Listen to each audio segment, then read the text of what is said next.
Hello, friends. It is 2 weeks into Expedition League. We've learned a lot. We've had some struggles. We've had some fun. We've discovered a lot of new things. So let's talk about it.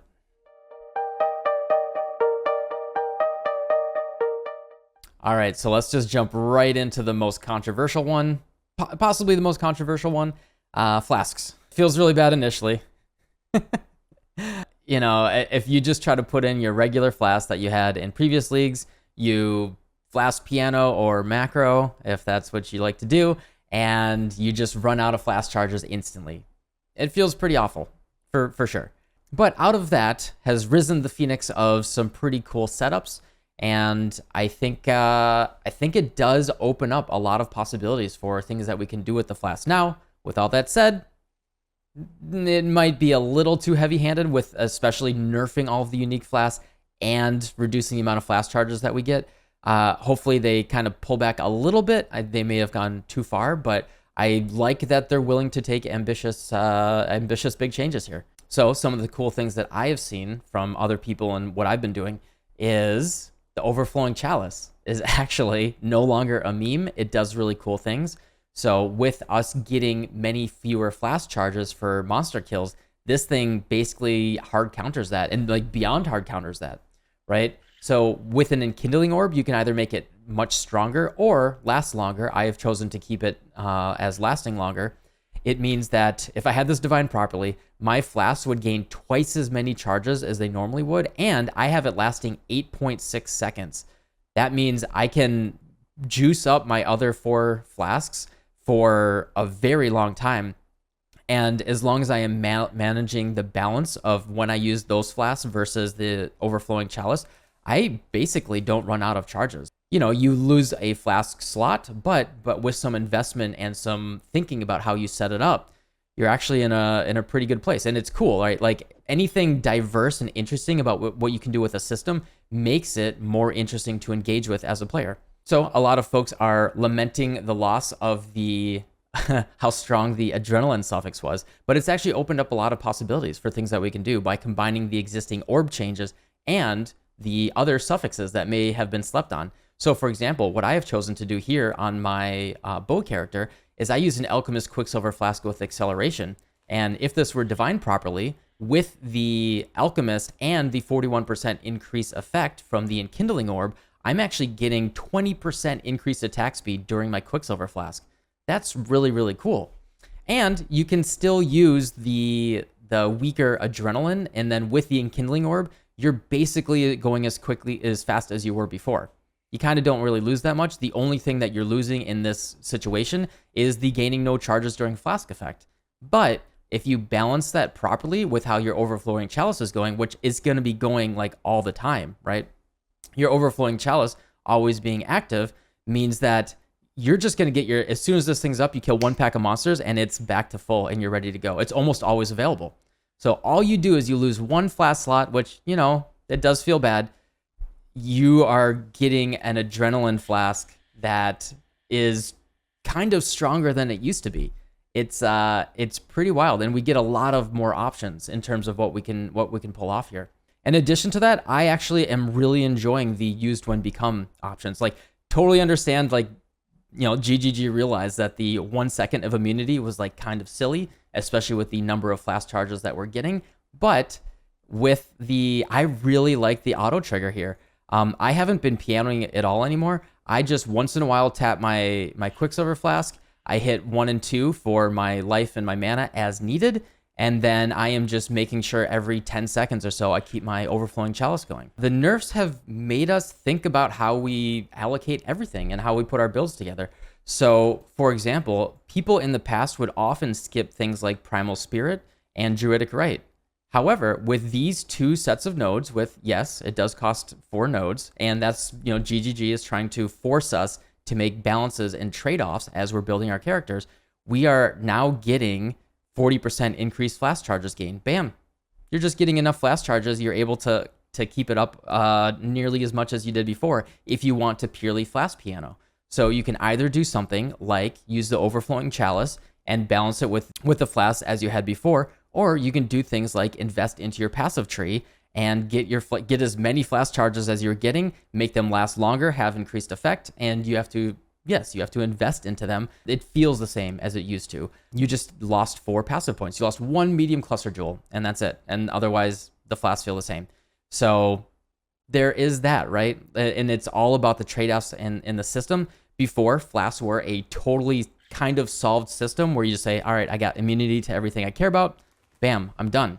Speaking of the immunities, very, very similarly is we are seeing people now look at the ascendancies and look at where they're getting immunities to certain things and finding things like avoid elemental ailments on their gear, as well as taking points that people would never take in the past. People are now taking Crystal Skin a lot. I've been looking at the heat map. I've been talking with a lot of people in chat and my friends, and things like Crystal Skin, if you have like the Raider Ascendancy or a Saboteur, in combination with getting it on your body armor or on your boots, you can get 100% elemental avoidance really, really easily. And yes, you remove a couple passive points around on your tree. You can lose a cluster jewel or so, and then you can just actually invest into even different things on your flasks, like increase armor, or you could go for adrenaline on other flasks, and you could actually just try to push your movement speed up in that way. And that's what it's all about. It's about systems and balance and moving things around. And I think overall, these are very, very smart, good changes for, people talk about build diversity, and there's so many memes going around right now about GGG trashing build diversity. I think build diversity is now going in a very healthy direction. Yes, people are, as always, people are always zeroing in on what they see the strongest builds are, the easiest builds to play. That is just because content creators and the people that tend to make the builds have not been branching out as much, and they're trying. We are trying, and it's really all about being creative and solving the puzzle in the new system. We have a new sandbox we have to play around with, and we have to solve the new puzzles. And I think we have more toys that we have to explore. Like, we have our little sandbox that we've been playing in for X number of years, and we have to walk outside of that sandbox and maybe find like a sled or a swing or something that is in the forest, and we have to experiment a little bit. So like I think this stuff is really cool. And yes, it's going to be painful for players that don't have time or are not interested in solving these problems. But once these problems are, every single system is kind of solvable to reach certain local maxima of certain power levels. And we're still figuring it out. We have a totally new sandbox. We're only 2 weeks into it. And honestly, as soon as more and more tricks are discovered, more builds and more variety will start to emerge again. What's happening? The reason why the build diversity looks so bad is everyone is flocking to, like, as soon as something comes out that looks very strong, everyone flocks to it. The people that aren't going out there and wandering into the forest and trying to discover new things. Everyone else is just flocking to what's strongest. These changes, I think, are just very healthy. We're exploring, we're discovering new things. And as we find more and more ways to get powerful again, and we discover new interactions and new systems, it will be very healthy and awesome. So I'm really optimistic and excited about all these changes. Okay, so support gems and mana, huh? Well, initially it was bad. It was, they added 20 to 30% reservation cost on every single support gem, and then they cut that in, and then they're like, and everyone was just like, I can't even reserve more than one aura, even when I invested in a lot into it. And then they walked that back by half, and I think we're in an okay place. So that is okay on the reservation. Now, the big topic, huh? The cast when damage taken, spell slinger, and cast on crit. Cast on crit as well. The rumors of their demise are greatly exaggerated. So I actually played Spell Slinger, Volatile Dead, Detonate Dead for a little while this league, and it was totally fine. And in fact, if you look at Pelstron, he posted a video doing cast on crit with Eye of Winter, and he proved that is just totally fine. And I had the same idea when I was reading the patch notes. The trigger cost, while kind of high, is not that bad. If you're just running an Replica Conqueror's Efficiency and an Elrion Craft, and if you just get 5% reduced mana cost in a couple places, in like 1 or 2 places, it just will fully negate that trigger cost. and it's just really fine. I haven't had any issues with mana at all. And they're also asking like, hey, if you really want to, consider using a mana flask. You know, it's again like trying to make a balance and trading off with your flasks. Like previously we just ignored mana, right? And now mana is a system that you engage with. So it's all about balancing systems, and there are ways to compensate that. So what I did on my first iteration of my first character is I actually ran a set of CDR boots and a CDR belt. And in fact, my movement skills were cooling down faster than they ever have.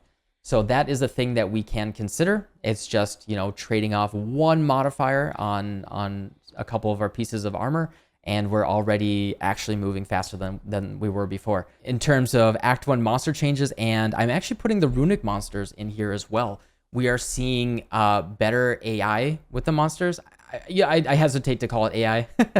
We're seeing, I don't know, more lead up time and oomph behind the animations that the monsters are doing. You know, if you look at just the Act 1 monsters, like in the past, if you had a map that says area contains sea witches, it would be like, oh, this is a joke, right? You just run through it and you kill a bunch of packs of sea witches.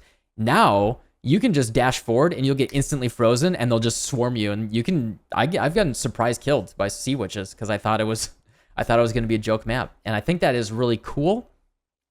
Now, the problem is, I totally understand they can't do all 10 acts at once. The problem is, it does feel bad when you first get in Act 1. Yeah, lots of funny things, watching hardcore players die to Roas charging them at the beginning of the league. However, in terms of like the health of the game, making it really interesting and making it not too off-putting with like all the changes for newer players also playing Act 1, I don't know if doing Act 1 first was the right move, but maybe it was. Maybe it was just rip the Band-Aid off. That one I'm kind of 50-50 on. There's the guy that has like the really big sword attack. Expedition itself. A friend of mine said this. If Expedition were released without all of the other nerfs, if it were released, for example, instead of Ritual or instead of Ultimatum, I think it would be many people's favorite league, possibly ever.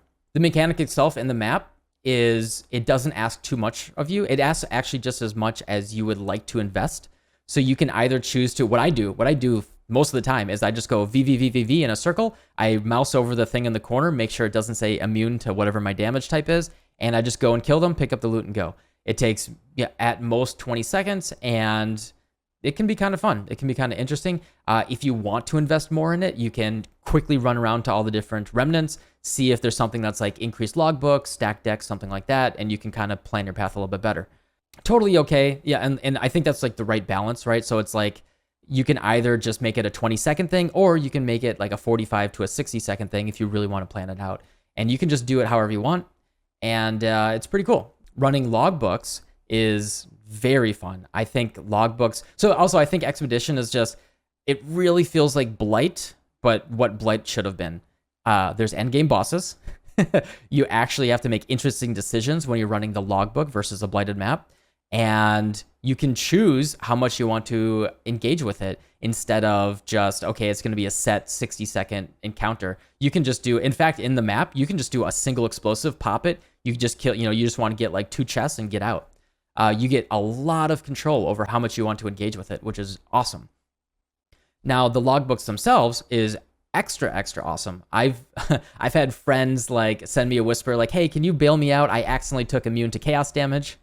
I need someone who's doing elemental damage. It's really cool, like planning out your path and be like, oh, if I get these like 2 pack size really early, I can just get a bunch of runic mobs and really juice that. Looking for the skulls or the fun side areas and trying to set that all up properly is honestly, it's just like, to me, it feels like what a combination of like Blight plus something like Synthesis, where you're actually planning things. Like, it feels like a really good combination of like Blight and Synthesis in terms of like decision making and just engaging in its own little side area. The boss fights are really cool. Like all the side areas, like getting the mini bosses, the design of all of it is so cool. There's 2 things I wish for. The in-map loot does feel a little sparse. I totally understand that, especially after Ultimatum, they were hesitant about how much insane small currency was dropping, and they wanted to pull back on that. I think they pulled back a little too much. Like, I would like to average, like 2 to 3 chaos per, just in small currency. That would have felt a lot better. Right now, all of the loot is gated behind the RNG stuff. And if you don't like properly min-max how you're engaging with those guys, and it is very RNG, but other than that, like the mechanic itself, I really like. And then the other thing I would request, like I know they buffed logbooks dropping. They said they did, like by 53%. But what is it? It's Friday. I have had one logbook drop since Saturday, and I have been streaming 8+ hours every single day, running maps. I've had one logbook in 6 days. One logbook in 6 days of playing Expedition, and that feels pretty bad, man. So that is the one thing I would request is please more logbooks, GGG. So as the full summary, I really like this league. I would just give it a solid B right now, and you know, it's definitely like an A+ for ambition. I think this gives me a lot of optimism actually about the health and the future of the game. This is a growing pain. This is a step towards that. You know, we still have things like, totally understand. We have things like Legion timers and things like that feel bad when you have a slower build. And so like, yeah, it's not a full perfect adjustment, but I do feel good and optimistic that they're making intelligent game design decisions, and I'm looking forward to playing the rest of this league. So thank you everyone for just watching my opinions on how this league is going, and let me know in the comments below what you think, and I'll see you next time. Thank you. I would like to give a special shout out to my patrons: Tricky Nick, Michael Johnson, Amarius, Bifrost50, Mark Hahn, Rentner, The Wrong Thing, William Lee, Aaron White, Colin, Day R, Xferdidius, Gazer1990, Michael Rack, Mr. Doubleina, Nikolai, Sixlink Andrew, and Whoop. If you'd like to get your name in the credits of my videos and some other cool things, head over to patreon.com/subtractem. Thank you.